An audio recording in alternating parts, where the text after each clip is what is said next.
लाडकी बहीण योजना आणि या योजनेचा एक खूप महत्त्वाचा मुद्दा बघा. मार्च आणि एप्रिलचा हप्ता न येण्यामागचं एक प्रमुख कारण सांगतोय मी तुम्हाला आणि शासनाने याची दखल घ्यायला पाहिजे. या कारणाची कागदपत्रामुळे पण बऱ्याचशा लाडक्या बहिणींचे लाभ बंद होत आहेत आणि हीच बाब जी आहे आपल्या या चॅनलच्या माध्यमातून आपण मांडणार आहोत. जोपर्यंत शासन लाडक्या बहिणींना कागदपत्रे अपलोड करण्याचा ऑप्शन उपलब्ध करून देत नाही किंवा तिथे एरर जो येतो आहे तो जोपर्यंत जात नाही तोपर्यंत आपण आपल्या चॅनलवर हा मुद्दा मांडणार आहोत आणि नक्कीच शासनाने याची दखल घ्यायला पाहिजे. महिला बालविकास विभागाने पण याची दखल घ्यायला पाहिजे आणि कागदपत्रामुळे जर एखाद्या लाडक्या बहिणीचा लाभ बंद झाला असेल तर त्या लाडक्या बहिणीला संधी भेटली पाहिजे. फक्त सांगतात कागदपत्रे अपलोड करा, अपलोड करायला गेले की तिथं ऑप्शन तो चालतच नाही. मग कसे अपलोड करायचे सांगा. महिला बालविकास अधिकारी कार्यालयाला गेले ते म्हणतात नाही आमच्याकडे काहीच नाही, आम्हाला वरून काही सांगण्यात आलेलं नाही. मग हे लाभ बंद करण्याचं एक साधन म्हणायचं आहे का? तर यावर जे आहे शासनाने विचार करायला पाहिजे. ऑब्व्हियसली शासन लाडक्या बहिणींच्या बाजूने आहे, पण मग इथे पण ते एक गोष्ट दिसली पाहिजे. पर्याय जो काही तुम्ही कागदपत्रे अपलोड करण्याचा त्यांना सांगितलं आहे आणि कागदपत्रेच अपलोड होत नाहीत तर मग त्याला काय अर्थ नाही. मग आता ही संपूर्ण गोष्टी मी तुम्हाला सविस्तर सांगणार आहे. बघा, पात्र असून पण हप्ता आला नाही अशा बऱ्याचशा लाडक्या बहिणींची तक्रार आहे आणि त्याच्या मागे कारण आहे कागदपत्र त्यांचं चुकीचं नाही आहे पण त्यांना परत अपलोड करायला सांगितलं आहे. मग असं जर का सांगलं एखादं तुम्हाला उद्या होऊ शकतं तसं की कागदपत्रे अपलोड करा आणि अपलोड करायला गेलं की तुमचं कागदपत्रच अपलोड होणार नाही. तर हा मुद्दा खरंच खूप महत्त्वाचा आहे.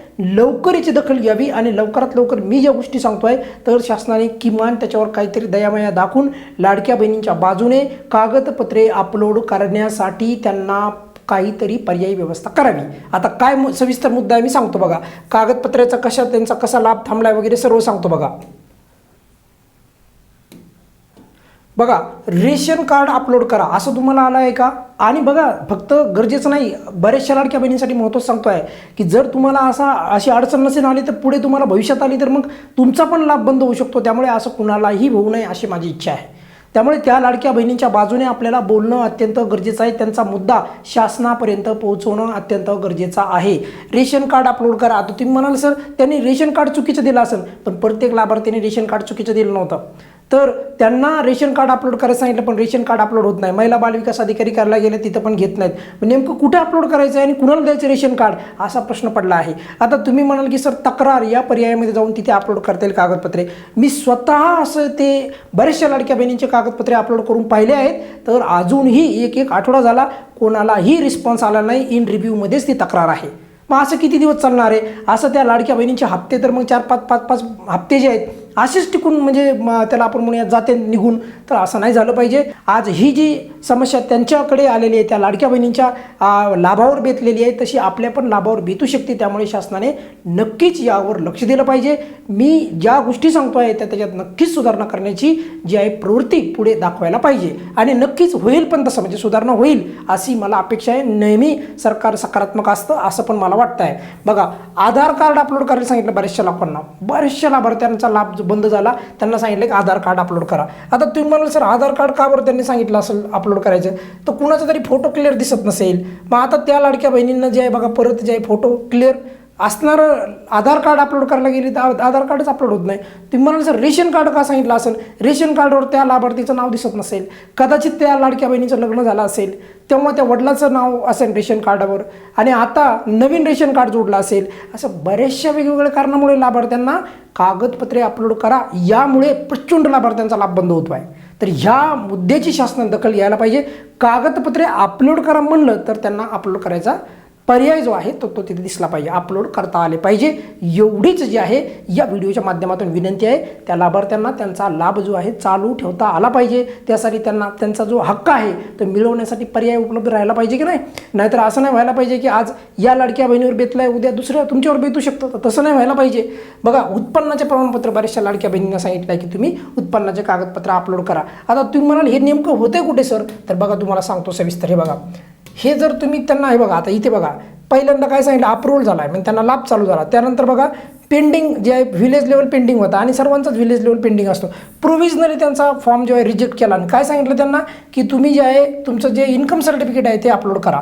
थोडं झूम करतो बघा इथे काय सांगितलं की तुमचं इन्कम सर्टिफिकेट अपलोड करा. आता ह्या लाडक्या बहिणीनं जर समजा ठरवलं की इन्कम सर्टिफिकेट मी अपलोड करते. आता काही लाभार्थ्यांना आलं आधार कार्ड अपलोड करा.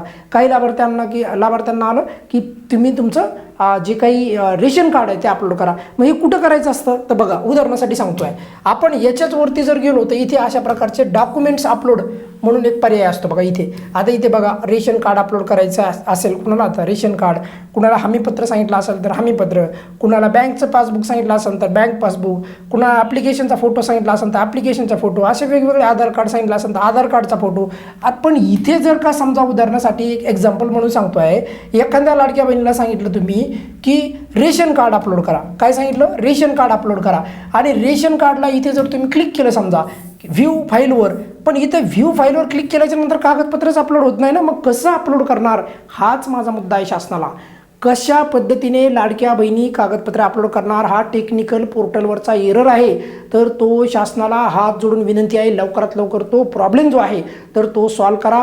पोर्टल जे पण कोणी व्यवस्था सांभाळत असेल तर त्यांना ती सूचना द्या, त्यांना सांगा की तिथे कागदपत्र अपलोड होत नाहीत.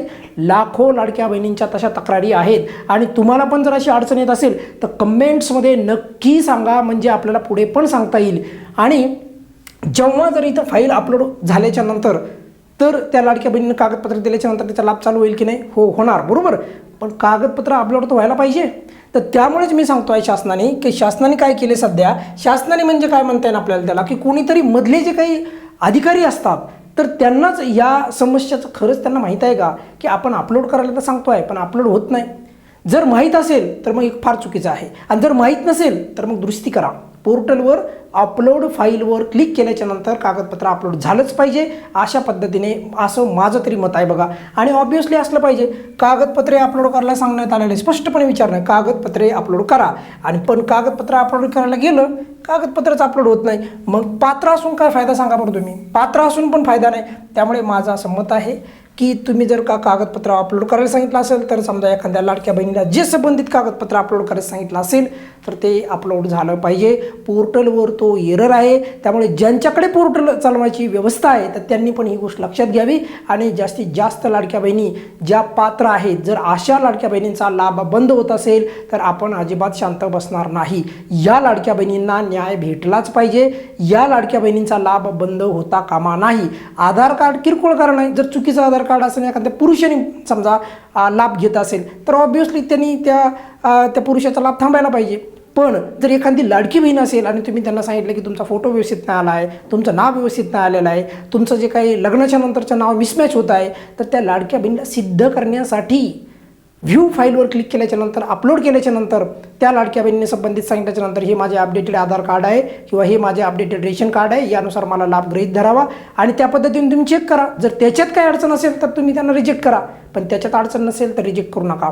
विलेज लेवलला प्रोव्हिजनल लेवलला जे काही दनादन फॉर्म रिजेक्ट करून टाकायले तर त्यांना विनंती आहे, तुमच्या त्या एका क्लिकमुळे, म्हणजे तुम्ही रिजेक्ट करता तेव्हा, तर त्या लाडक्या बहिणींच्या आशा ज्या असतात, म्हणजे या आपण याला म्हणे 1500 रुपयाच्या, तर त्या पूर्ण मावळल्या जातात, पूर्ण त्याच्यावर पाणी फिरतं. तर तसं करू नका, विचार करा. त्या लाडक्या बहिणींना जेव्हा तुम्ही ते एक बटन दाबता आणि त्यांना रिजेक्ट करता फॉर्म, तर तेव्हा त्या लाडक्या बहिणीवर काय बेततं. तर त्यामुळे शासनाने पण विनंती आहे शासनाला की शासन नेहमीच या योजनेच्या संदर्भात सकारात्मक आहे, तर एकदा तेवढा जो आहे प्रॉब्लेम सॉल्व्ह करा.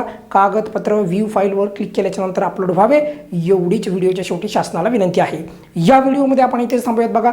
लवकर याच्यावर काहीतरी निर्णय घेतला जाईल, आणि जेव्हा निर्णय घेतला जाईल तेव्हा आपल्या चॅनलवर तुम्हाला परत अपडेट येईलच, पण जोपर्यंत घेतल्या जात नाही तोपर्यंत हा मुद्दा आपण मांडणार आहोत.